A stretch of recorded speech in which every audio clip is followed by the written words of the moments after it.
Longe do sentimento de fracasso, o repasse de uma franquia é algo natural. Isso não significa que é simples. Várias são as armadilhas que envolvem uma transação entre franqueado, franqueador e uma possível terceira parte, o futuro franqueado.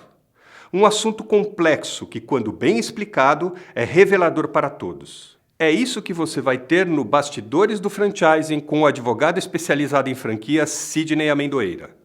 Seja qual for o seu lado nessa história, você tem muito a aprender com este programa.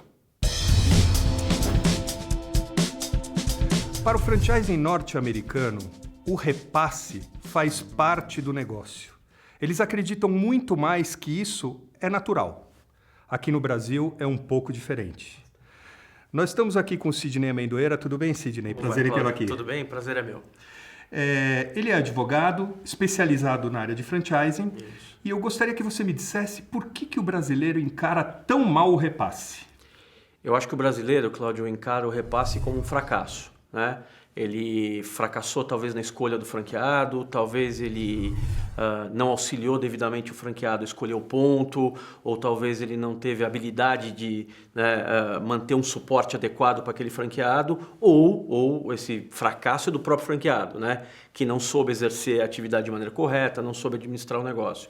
Então eu acho que independente se o fracasso é do franqueador ou do franqueado, ele encara isso como um fracasso e acho que a tendência natural é não querer encarar o repasse, né? O repasse é aquele patinho feio que fica escondido lá no fundo da franquia. Qual é a boa prática do repasse? Porque existe a possibilidade de repassar para um terceiro, existe a possibilidade de repassar para um outro franqueado, ou mesmo a própria franqueadora voltar até a operação nas suas mãos para depois repassá-la ou não. Perfeito. Qual é a melhor prática? Eu acho assim, não existe a melhor prática, existe para aquele determinado negócio a prática mais adequada. Então, por exemplo, para cada tipo de franquia ou para cada situação, pode ser mais conveniente adotar ou uma dessas posturas ou a outra.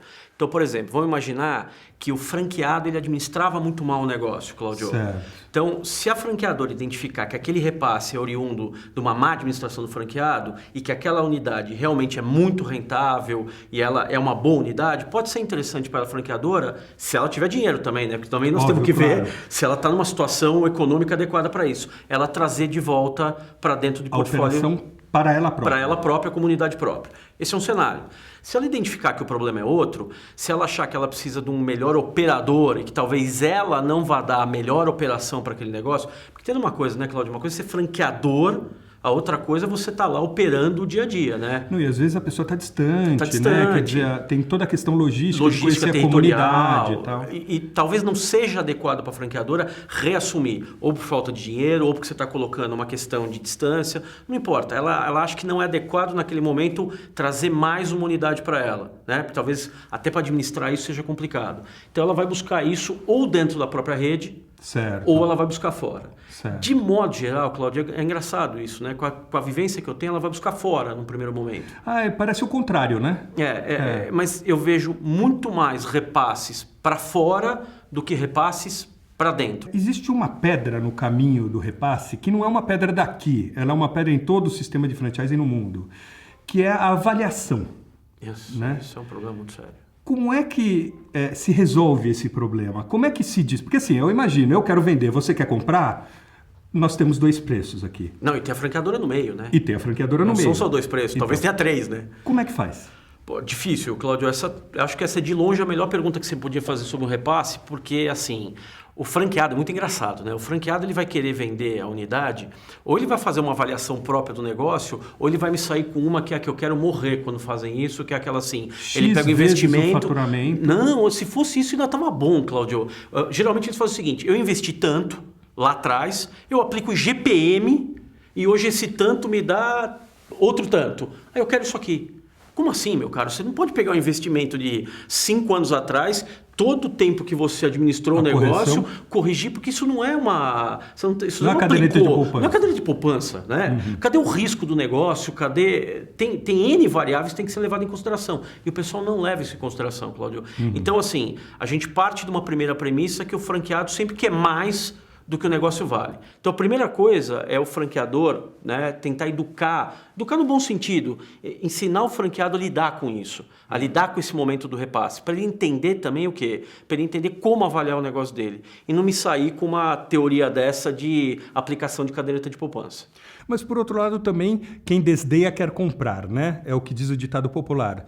Como é que o franqueado também vai ter certeza de que o franqueador está comprando pelo preço justo? Então, vamos partir do pressuposto que não seja o franqueador para a gente... Vamos fazer um primeiro cenário em que o franqueador ele é um terceiro, que o franqueador vai auxiliar nisso. Então, o que o franqueador pode fazer? Ele pode orientar dizendo assim, olha, as melhores práticas de mercado são essas. Nós vamos avaliar, vamos verificar o teu estoque, vamos verificar o tipo de mobiliário que você tem, se essa unidade está dentro do padrão ou não. Porque ainda tem mais esse detalhe, claro, né, Cláudio? Né? Às vezes eu tenho uma unidade tem todos antiga... os retrofits, né? Que eu preciso fazer um monte de retrofit para atualizar essa unidade. E quem vai bancar essa conta é o cara que está comprando. Certo. Então, a franqueadora tenderia a ajudar o franqueado a fazer isso, né?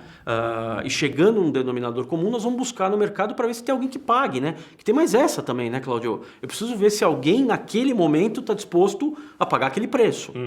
Então, o que eu acho? Eu acho muito importante que a franqueadora haja aqui, né, como um terceiro que está tentando preservar o negócio. E eu queria te dar um detalhe muito importante. Se a franqueadora não fizer isso, essa omissão pode custar muito caro para ela. Por quê? Imagine que o negócio valha, vamos por hipótese, 500 mil. E eu permito que o franqueado venda este negócio para um terceiro por 1 milhão. Se esse terceiro, que vai se tornar meu franqueado, investir 1 milhão, juridicamente eu tenho que dar para esse cara a oportunidade de ele poder conseguir esse investimento de volta. Retorno do capital. Eu tenho que dar o retorno do capital. Remunerado, né? Remunerado. Legal. Quantos anos vai levar esse contrato de franquia? Eu vou dar os mesmos 5, eu vou dar 10, eu vou dar 15, eu vou dar 32. Pode ser que eu estou aceitando um cara na rede que nunca vai dar payback. Agora, isso é uma loucura, né? Para todos os efeitos, é lógico dizer que você repassar tem que ser sempre mais barato do que ele comprar uma nova franquia num lugar equivalente? Não, eu não acho que isso é verdade, por vários motivos. Primeiro que você tem que entender que aquela franquia, para o bem ou para o mal, ela já foi montada, ela já está operando, ela já tem uma clientela. Por que eu digo para o bem ou para o mal? Porque essa clientela pode estar bem explorada ou mal explorada. Claro. Então você tem que pagar isso, né? Você está pagando pelo fundo de comércio quando você compra. Então tem que se levar isso em consideração. E tem que se levar em consideração também, por isso que eu não acho que é só X vezes o faturamento. Às vezes um jeito de fazer isso é você levar em conta o potencial que aquilo tem. Porque talvez eu, que sou franqueado, esteja desmotivado. E você que está vindo para o meu lugar, não.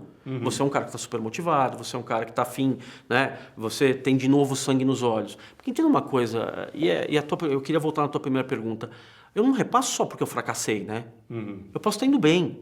Você vai falar, mas Sidney, ninguém vai repassar indo bem. Vai. Às vezes vai, porque eu estou cansado. Eu não quero mais trabalhar naquele tipo de negócio, não é o meu perfil. Né? E às vezes eu repasso unidades bastante rentáveis. Ou unidades que podem ser muito rentáveis, mas que estão mal exploradas.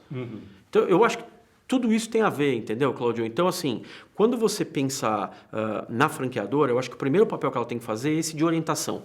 Não só do sujeito que está entrando, mas também do sujeito que está saindo, para ajudar a compor esse preço. O que eu recomendo sempre para os meus clientes, como eu só trabalho para franqueador, é que eles auxiliem, eles não podem eles gerirem essa negociação. Então, porque essa é ela uma não é questão. deles. Essa é uma questão, né? Porque ela não é deles, mas a franqueadora tem que admitir o novo franqueado. Então, mas entende, isso é diferente de preço, né? A gente estava falando sobre preço. Avaliação. De avaliação, de valor, nós estamos falando disso. Então, eu acho assim, a franqueadora deve orientar, e orientar bem. Para evitar, né, você ter uma desvalorização muito grande, e outra, essa história do payback. Agora, diferente disso, é aceitar ou não o candidato que está entrando. Porque, veja, Cláudio, não é porque você tem dinheiro para comprar a minha unidade franqueada, a franqueadora é obrigada a aceitar o Cláudio. E se ele não tem nenhum perfil? Imagina que você, Cláudio, não tem perfil para a rede. Nesse caso, a franqueadora ela termina virando um fiel de balança. Sim, não tem como negar isso. Mas ela tem, aos olhos do franqueado, legitimidade para isso? Entenda uma coisa, eu não posso proibir você de vender, por exemplo, o teu fundo de comércio. Ok? Não posso, porque isso é seu. Tá? Agora, eu posso proibir você de ceder o teu contrato para um terceiro. Se eu não concordar que este terceiro assuma o negócio. Então, entenda, se eu, franqueador, não aceitar a compra e venda entre o franqueado que sai e o candidato que entra, não vai ter franquia. Você vai poder botar outro negócio lá, mas não vai ser a minha franquia. Certo. Então, isso eu posso fazer juridicamente. Você vai notar, Cláudio, que todos os contratos são intuito personae, não são? Os contratos de franquia, por mais que eu possa celebrar com uma pessoa jurídica, ele leva em consideração, daí a palavra intuito personae, ela leva em consideração a pessoa, aquela pessoa que opera, aquele sócio, pode ser um sócio majoritário ou minoritário, não importa, é a pessoa que opera.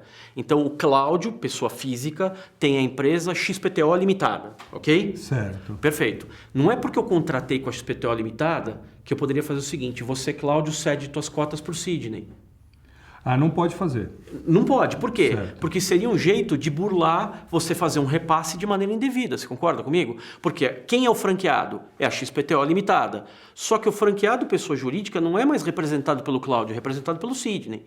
E quem opera, a pessoa jurídica é uma ficção, né, Cláudio? Ela é uma ficção jurídica. Quem opera é o Cláudio, quem opera é o Sidney. São as pessoas. São né? as pessoas reais, físicas. Então eu tenho que aprovar esse cara, ok? Então não adianta você ceder as cotas da empresa, não adianta você ceder o fundo de comércio. Eu, franqueador, tenho que aprovar, porque no fundo, o que você está fazendo? Você está cedendo o meu contrato junto. Ah, legal, eu não aprovei. Você quer vender aquele fundo de comércio para uma outra pessoa para que ali seja colocado um outro negócio, se o contrato permitir? Ok, isso é um direito seu. Agora, como é que faz, então, no caso que não existe esse fiel da balança que é o franqueador? Ou seja, quando o franqueador está comprando a operação, quem é que vai resolver que preço que vai ser? Essa é bem difícil, Cláudio, porque na prática, a maioria dos contratos de franquia não tem regras muito claras para esta avaliação.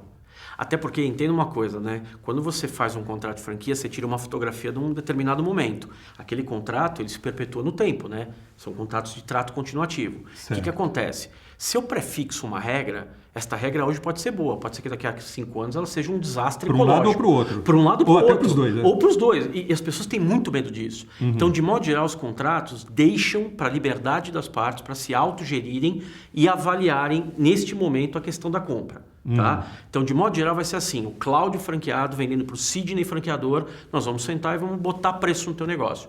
E aí nós podemos até combinar, isso é perfeitamente possível, Cláudio, chamar um terceiro, um avaliador, um especialista de mercado, na dúvida se me interessar Essa o negócio. É uma prática corriqueira? Não, corriqueira não é. É uma prática possível. Existem pessoas que atuam assim, mas não é algo que eu vejo no meu dia a dia. É raro fazerem isso, Cláudio. As pessoas só fazem isso em último caso, quando realmente o negócio é bom e ninguém está conseguindo chegar no número adequado. Agora, eu sei que o assunto é complexo, mereceria até mais tempo, mas eu preciso te fazer uma última pergunta, que é o seguinte. O franqueador ou o terceiro, o que é que eles estão comprando? Eles estão comprando uma empresa ou eles estão comprando um negócio ou eles estão comprando os dois? E aí, que responsabilidades a franqueadora ou o terceiro carregam? Isso é pergunta. Eu acho que essa é a principal preocupação de todos e acho que talvez a principal pergunta. Primeiro que você tem um risco grave de sucessão. O que significa isso? Imagine que eu tenho uma loja X da marca Y naquele endereço, né? Eu saio e continua sendo uma loja X da marca Y no mesmo endereço. Aos olhos dos terceiros, do consumidor, talvez do funcionário... É a mesma loja. É a mesma loja, é a mesma coisa. E não vai... É difícil para eles fazerem a distinção de quem é franqueador, quem é franqueado, quem entrou, quem saiu. Tá? Então existe um risco grave de sucessão. Como é que você minimiza isso? Você fazendo o que a gente chama de due diligence. O que é isso? É uma diligência para verificar o estado em que está esta empresa que a gente está comprando. E me permita, você tem que fazer isso, não importa se você compra a empresa, falando em termos leigos, não importa se você comprou o CNPJ do cara, as cotas da empresa, ou se você vai abrir uma nova empresa, você comprou o fundo de comércio, o estabelecimento comercial dele. Não importa. São dois modos de fazer a mesma operação. Numa, eu aproveito o CNPJ que está lá e compro as cotas. Então vem a empresa inteira para mim. Este é um caminho, Cláudio. Chama-se compra e venda de cotas, ou de ações, ou o que quer que seja. Ok? Certo. Eu comprei a empresa. O outro cenário é, você franqueado que sai, leva a sua empresa. Eu franqueado que entro, vou abrir minha empresa nova naquele lugar. A maioria das pessoas tende a achar que isso minora o risco. E até ajuda, porque são empresas diferentes, né? Vai demorar mais para chegar em você. Mas entenda que, por conta daquilo que eu lhe falei, a sucessão é bem possível. Então, não importa se você fez ou A ou B, que é o trespasse, né? Que você compra o estabelecimento comercial, né? Você não compra a empresa, você tem que fazer essa diligência. Você tem que olhar a parte tributária, a parte fiscal, a parte trabalhista, verificar contrato de locação fundamental, porque aquela empresa está lá, né, e ela está alocando aquele ponto, a não ser que seja dono do ponto, que é raríssimo, né? Você tem que olhar a alocação, você tem que ver o contrato de franquia da franqueadora. Então, aquele sujeito que compra, o terceiro que compra, mesmo que ele seja um franqueado da própria rede, ele tem que se preocupar com tudo isso. Quando é que você acha que os franqueadores brasileiros terão, como os norte-americanos, um manual de repasse? Eu não acho que nós estamos tão longe disso, sabia? Eu acho que a hora que parar de enxergar o repasse como um fracasso e enxergar como parte natural do processo, eles vão começar a se sentir mais confortáveis com isso. Não enxergar isso como um fracasso, tá?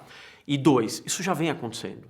Talvez não escancaradamente como os americanos de ter um manual de repasse, mas hoje uma das minhas atividades que eu faço é ajudar a montar fluxos para fazer um repasse. Por quê? Tem uma coisa importante, né, Cláudio? Eu primeiro preciso destratar com o cara que está saindo para depois contratar com o cara que está entrando, pensando na franqueadora. Tenho que entregar circular de oferta para o sujeito que está entrando, cumprir os prazos legais, tenho que analisar esse contrato de repasse uma entre venda eles. de franquia, né? Não, é pior. É pior. Para mim, como advogado, é muito mais fácil fazer uma franquia do zero, nova, uma COF e um contrato, talvez um pré no meio, do que fazer um repasse. Porque no repasse tem o novo, o distrato do velho, e se tiver débito com a franqueadora? Se tiver débito com o fornecedor homologado? Tudo isso eu tenho que amarrar, entendeu, Cláudio? É muito mais complexo. Me responde com sim ou não. Tá. Repassar é um negócio para o franqueador? Não. Obrigado pela entrevista. Obrigado você por ter convidado. Um abraço. Obrigado.